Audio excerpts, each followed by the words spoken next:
So I'm here in Hampstead, Maryland at Foggy Bottom Farm, and I'll let Heidi introduce herself.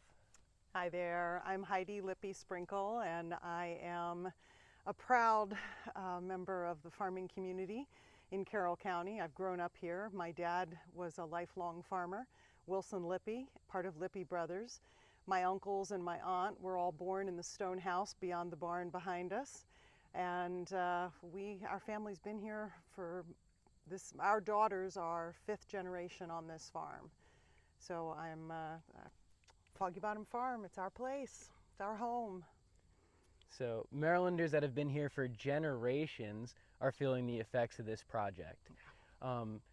So right behind me here, in this beautiful valley here, that's where the farm gets its name, Foggy Bottom Farm, because the fog sits in the bottom of the valley here.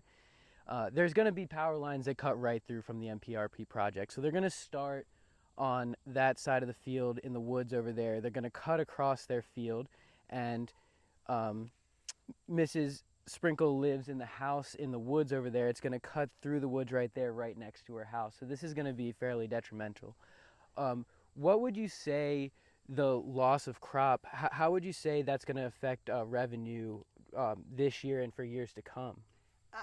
I can't speak exactly to the loss of revenue from the crops, but there will be a loss because you lose area that you can till. We're mostly no-till, but the same idea. You can't plant certain spaces under the power lines, so we're going to lose acreage, and acreage is a loss in income.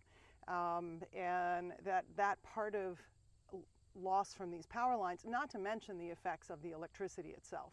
And I don't know the details behind that. I haven't widely studied that, but there's going to be effects on our crops from that. We have horses over the hill at our house.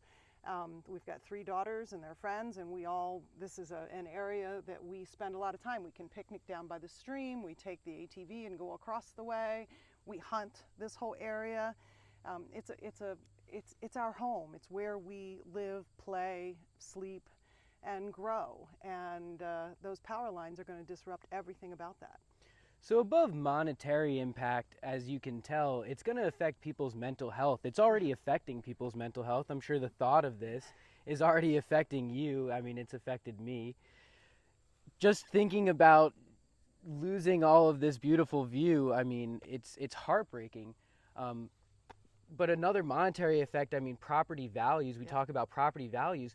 What in your opinion, what do you think, an educated guess, what do you think something like this is going to do to the property value of this farm? I think there's a couple of things to consider there. The property value of a farm is in the vista of the farm and being able to see farmland. We invested many, many years ago. My dad decided, he called me one day and he said, "Do you want to see houses or briars?" And I said, "Briars every day, Daddy." And what he was talking about is putting the entire farm into what's called land preservation, which preserves the farm as a farm in an agricultural environment in perpetuity. And there are multiple parcels. We have multiple areas of the farm that are all in land preservation.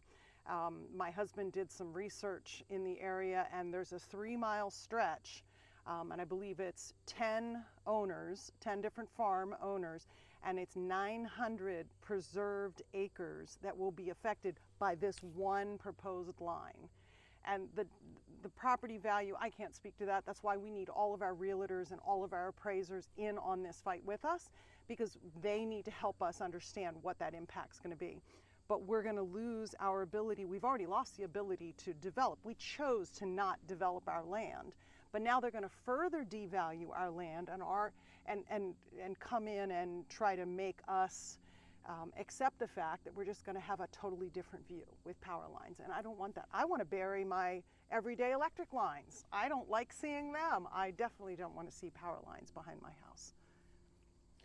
So a lot of farmers like Heidi made the choice to put their land into preservation, and basically a little bit what that means is they can't sell it to a developer or anything. It has to stay in agricultural preservation.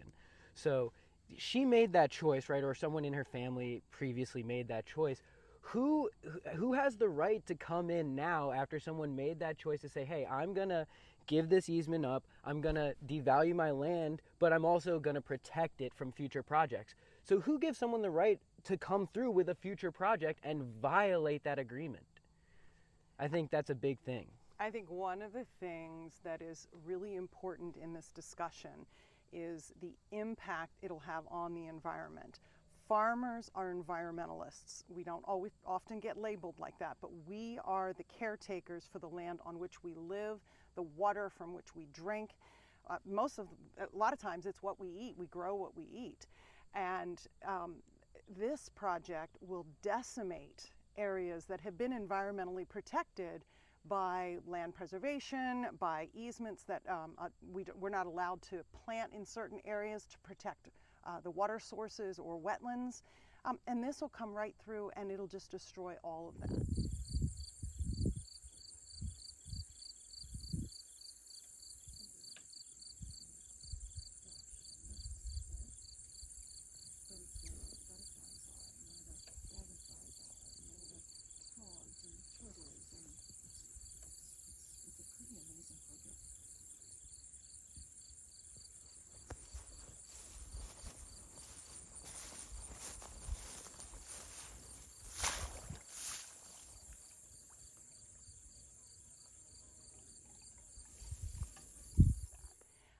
So I think it's really important for our friends who are very environmentally minded to understand that this impact is going to really affect the things that they feel passionate about. And they need to get on board with us as well to preserve these farms and preserve these farmlands. When you look at the map that has been proposed, it's almost like it's a dot to dot from one preserved farm to the other, because there's fewer homes on those lands, but there are fewer homes on those lands because we've chosen to preserve the farmland.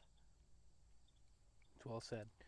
There's one last thing I wanted to touch on was the EMFs, and I know there hasn't been a lot of studies done on these EMFs, which I think is a big part of the problem, is they're proposing these lines without doing studies on how the fields emitted from these lines will actually affect the people and animals around it. If a line cuts through right here, you said you use the land and hunt to hunt and things, how is that going to affect the animals that live underneath it? How is it going to affect the migratory birds that go from pond to pond? Heidi mentioned there's several ponds and they hop from pond to pond. How is it going to affect those migratory birds? How are the EMFs going to affect Heidi and her husband and her children? They live in a house in the woods right there. How close can they really be to these lines? They said they picnic. Can they picnic under these lines? Is that something they can do?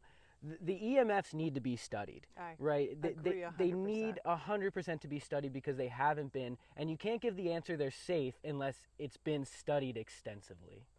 I don't want my children and our grandchildren someday, we're a long ways from that, but I don't want them to be affected by the power lines and any negative health effects that come from that.